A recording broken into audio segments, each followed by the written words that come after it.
Every week, the Payne family cuts straight to the real financial story. The one question, Bob, everyone's asking is, are we in an artificial intelligence bubble? You've been through boom and bust. What do you think? No hype, no myths. Just what actually matters to your money. Does feel very similar to what we experienced in the 90s. Where are we, though? Are we in 1995, 1997, 1999? Listen to the Pain Points of Wealth on the Red Apple Podcast Network. The Stone Zone, entertaining and informative on the Red Apple Podcast Network. All eyes remain focused, of course, on Minnesota, but those who say that Donald Trump has somehow folded or that he has capitulated or that he blinked must not have read the list of demands he gave Tim Walz. That he and the governor have a dialogue is a good thing, and I note that the Minnesota State Police today, for the first time, are out there protecting ICE and Border Patrol agents who are doing their jobs. On the other hand, I do think that there's a recalibration. The ICE agents are more experienced, have more training. They have greater depth in law enforcement, where some of the Border Patrol agents have lesser training. And I think that has created some very bad optics. On the other hand,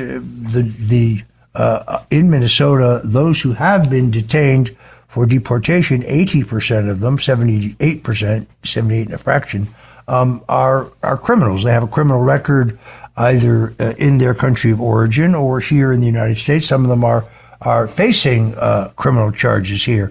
So this idea that Donald Trump's Gestapo is just snatching U.S. citizens and kidnapping children is a false narrative. But at the same time, the resistance is not some indigenous, spontaneous groundswell. The signal chats that have been uncovered showing the precision operation to impede federal law enforcement officers in the performance of their duties is, to me, a conspiracy to insurrection. The fact that you have tracking of federal agents, reporting their license plate number, reporting that information to cadres of thugs who then show up for the arrests. On the other hand, sources tell me that in the case of Alex Pretti, it was supposed to be the policy that in any arrest there would be 3 ICE agents and 3 Border Patrol agents, but based on my research, the crew that got into the scrape in which the far left activist Alex Pretti was ultimately shot and killed in a hostile confrontation, I think most of those agents were Border Patrol agents. I think this is why the president fired this official Bovino. It's why he also sent Tom Homan, who has a relationship with both the governor and the mayor, not a good one. I think there's greater flexibility, I'm told, by the governor. The mayor is more hardline. He has 2-word answers for any attempt to have dialogue with the Trump administration. But as far as the event with Alex Pretti, I'm reminded of the Japanese movie Rashomon. I mean, speaking yesterday to Mark Caputo of Axios, who's a very precise and I think balanced reporter, one of the few that comes to the craft of journalism without a bias. There aren't many of them. There are a handful.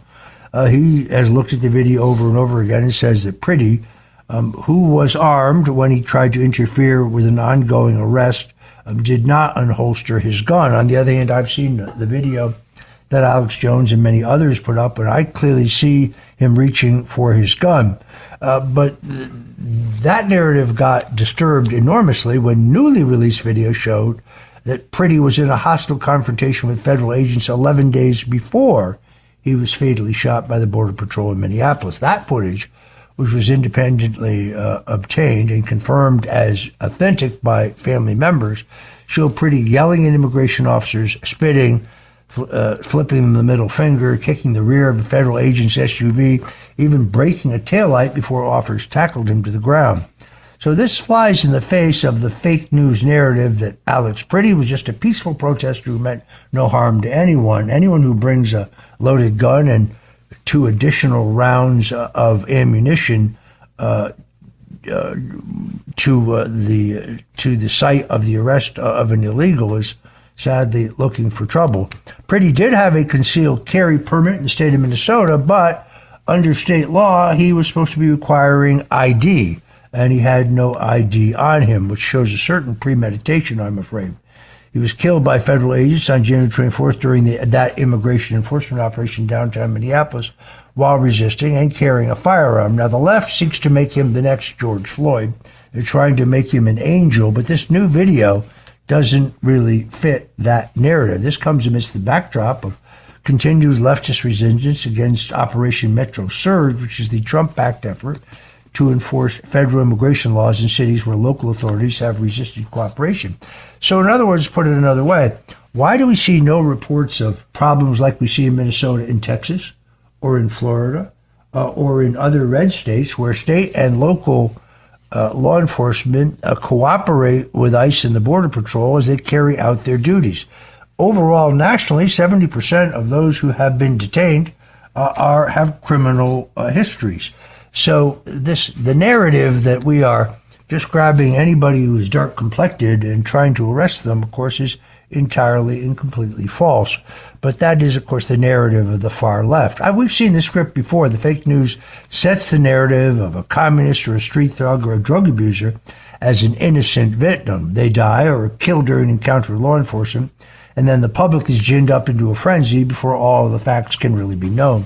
The truth of the matter is that this fellow Alex Pretti was a foot soldier for the rise of modern-day Bolshevism. He was in that signal chat, mobilizing people to interfere with the legitimate duties of federal officers. These Marxist forces are operating, as James O'Keefe has demonstrated to us, with a military precision. James O'Keefe attested from his embedding, they're well-funded, they're well-trained, they're backed by institutional power, and they're extremely dangerous, and they're very, very well-coordinated. I find it troubling that the lieutenant governor of Minnesota and Governor Tampon Tim Walz, his chief political operative and campaign manager, seem to be the administrator of at least one, if not two, of these signal groups, which are now under federal investigation, according to FBI Director Kash Patel. So I think the president is moving to calibrate, but for those who say that he's thrown in the towel, well, they have not seen, quite obviously, the conditions President Trump gave the governor. He demanded immediate cooperation from state and local police. He demanded that all illegals currently held in Minnesota or local jails be turned over immediately to ICE.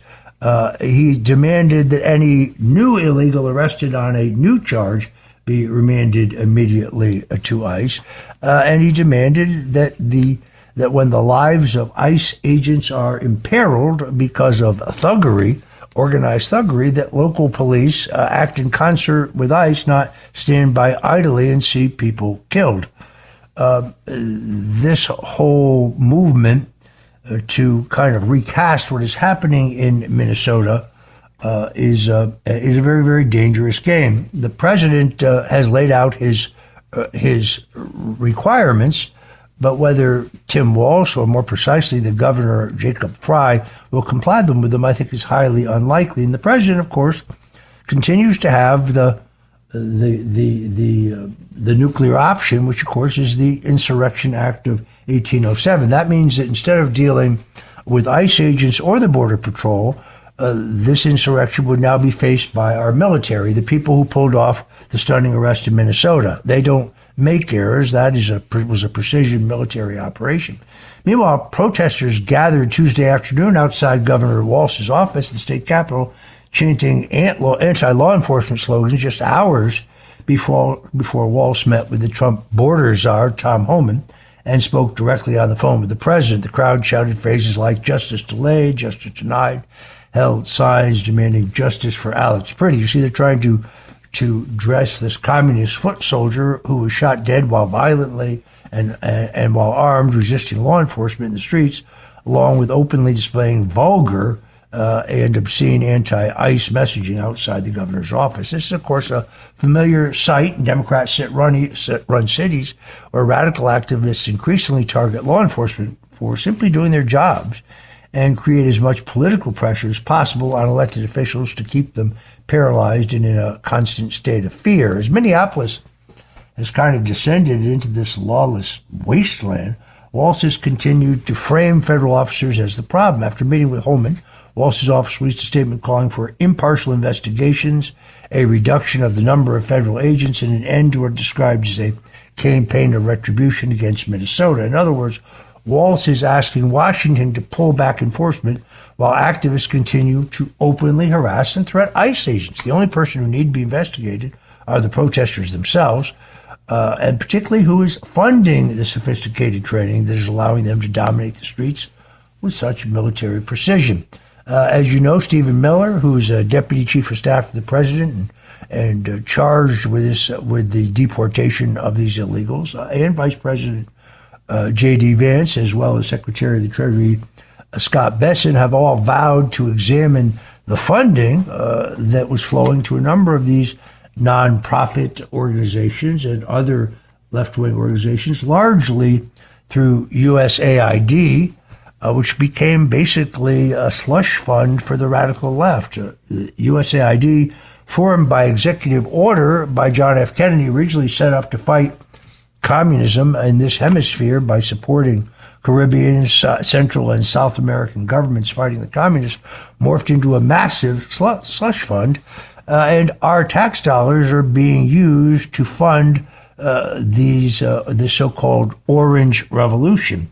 So now is the time to stand strong. To waver will show political pressure and street protests can intimidate law enforcement and weaken border security. Donald Trump has kept his commitment to close our southern border with no new laws. Remember, Joe Biden constantly told us, well, he would love to do something about this massive invasion going on our southern border, where experts tell me as many as 30 million illegals may have entered the country. We only know that 312 of them are terrorists. My guess is that number is much, much larger. The truth is, we don't know who they are. We don't know where they are.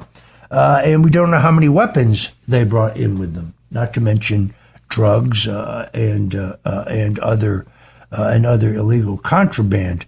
So it is really important here to recognize that while the optics of this are not good, they are a necessity, and they're one of the keys to the 2026 election. The rumors that the president is pulling back is fake news designed to demoralize Trump supporters, in my opinion.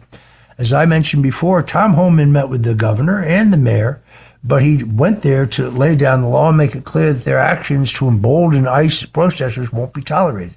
I know Tom Homan. He is a very tough guy. Now, he describes his meetings with Tampon Tim and the radical leftist Mayor Fry. Every other word out of his mouth is the F-bomb.